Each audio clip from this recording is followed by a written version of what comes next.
Quand on pense à l'Everest, l'image qui vient en tête est souvent la même, un alpiniste, victorieux, au sommet du monde. C'est le symbole ultime de l'accomplissement humain. Mais cette image ne raconte qu'une toute petite partie de l'histoire. Parce que pour que cette photo existe, pour que cette personne arrive là-haut, il y a toute une histoire de courage, de travail acharné et de sacrifice qui reste bien souvent dans l'ombre. Et c'est cette histoire-là qu'on va explorer aujourd'hui. Alors, quand on dit Sherpa, de qui parle-t-on exactement? Eh bien, le mot désigne à la fois un groupe ethnique originaire de l'Himalaya, mais c'est aussi devenu le titre pour ces alpinistes d'élite qui sont, disons-le clairement, l'épine dorsale de toute l'industrie de l'Everest. Et attention, leur boulot, c'est bien plus que simplement porter des sacs. Ce sont de véritables ingénieurs de la montagne.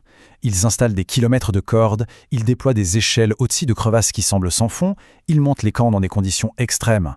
Et tout ça en portant des charges de 30, parfois 40 kilos, dans la zone où le corps humain commence littéralement à mourir. Sans eux, c'est simple, il n'y aurait pas d'industrie touristique sur l'Everest. Point. Et cette collaboration, elle ne date pas d'hier, loin de là. Dès les toutes premières expéditions, comme en 1922, les Sherpas ont payé le plus lourd tribut. Mais c'est en 1953 que tout a basculé, quand Tenzing Norgay a atteint le sommet avec Edmund Hillary, prouvant au monde entier qu'il était bien plus qu'un simple assistant. Et ça, c'est un point super important. Juste avant le sommet, se trouve un mur de roche quasi vertical, le fameux Resso Hillary.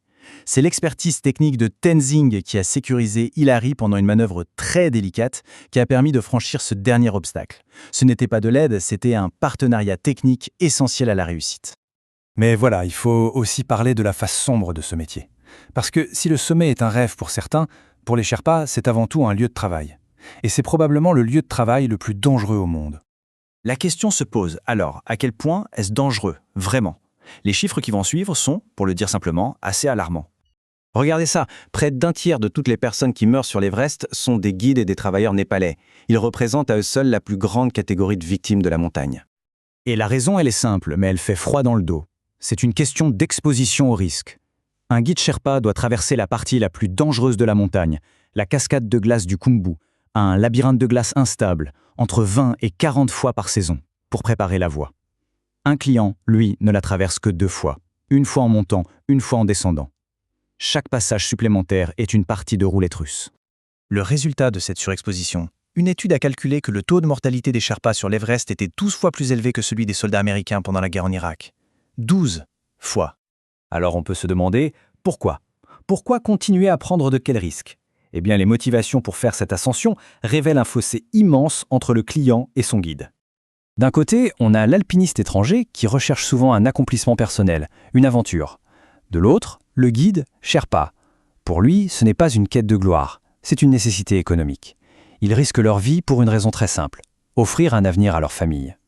Voilà ce qui motive ce risque, entre 3 000 et 10 000 $ par saison. Au Népal, c'est une somme qui peut changer une vie. Ça permet de payer l'éducation des enfants, de construire une maison. Ça justifie à leurs yeux de risquer la sienne. Il y a une expression qui circule dans la communauté, une expression terrible et terriblement juste. L'Everest a faiseur de veuve. Parce que la mort d'un guide, c'est souvent une catastrophe économique pour sa famille, qui se retrouve sans soutien. Cela crée ce qu'on appelle tristement les villages de veuves dans certaines vallées.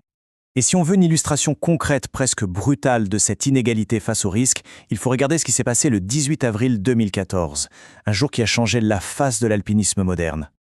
Imaginez la scène. Il est 6h45 du matin. Un bloc de glace de la taille d'un immeuble se détache de la montagne. L'avalanche qui en résulte déferle sur la cascade de glace du Khumbu. Et à ce moment précis, qui se trouve dans la zone? Un grand groupe de guides Sherpas en plein travail qui préparent la route pour les clients qui arriveront plus tard. Le bilan, il est sans appel. 16 morts. Et sur ces 16 victimes, toutes étaient des guides ou des porteurs népalais. 0 client étranger. Cette catastrophe a exposé, de la manière la plus crue qui soit, le risque totalement disproportionné que prend la communauté Sherpa. Face à ça, quelque chose d'inédit s'est produit. En deuil, mais aussi en colère, les Sherpas se sont unis. Pour la première fois de l'histoire, ils ont organisé un boycott qui a tout simplement mis fin à la saison d'escalade. Ils ont dit stop, forçant le gouvernement et les agences à enfin écouter leurs demandes pour de meilleures conditions et une meilleure assurance.